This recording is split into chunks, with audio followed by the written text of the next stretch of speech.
Story time.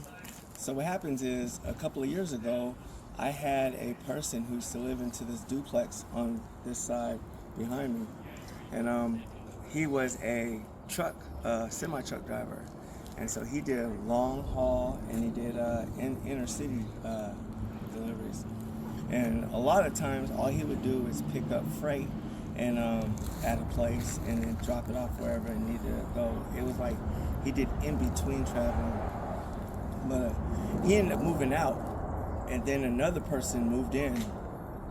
But what happens is the other person that moved in was squatting inside this place, but I didn't know that. They had told me that they had taken over the lease for the guy who lived here before. They had such a great story and it was believable. So I just kept delivering the mail.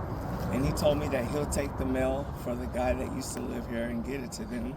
But I explained to him that's not how we do work. I'll just deliver their mail. So as I was delivering here in this alley, I started to notice that they had a lot of people coming over their house like they were selling drugs or selling stolen stuff, fencing. And so then what I did was I talk a lot. So I just had conversations with them, man. And a lot of times I like to tell people about how God has helped me in my path to find love for myself. And I was talking to that guy about that. And he was just fluffing up my stories. Over time, what happens is cars started parking across the alley on this side. They're doing some construction work because they're building houses over here. But cars would be parked over here, and the people would just be sleeping in the cars or doing drugs in the cars. They would have their legs outside the door of the cars, and they would be shooting up dope. It was crazy. So I knew after then that this guy was up to no good.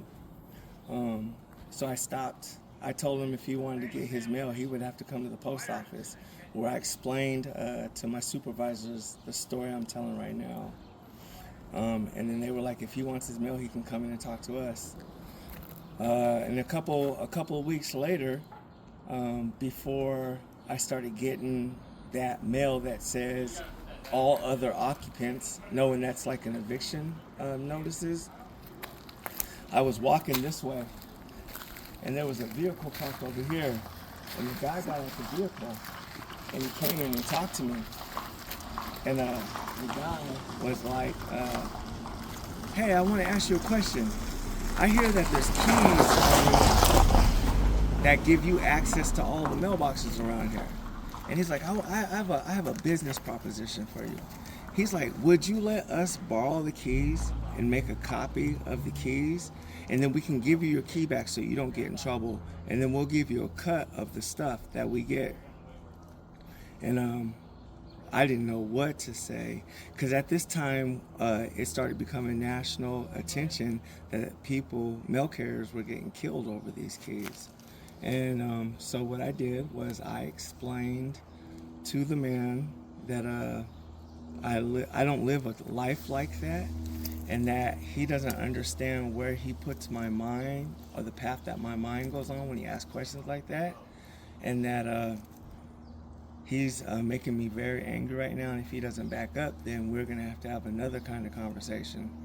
And that he should never come up to me or anybody else that ever does my route and talk to them about taking any keys off of them, getting any packages.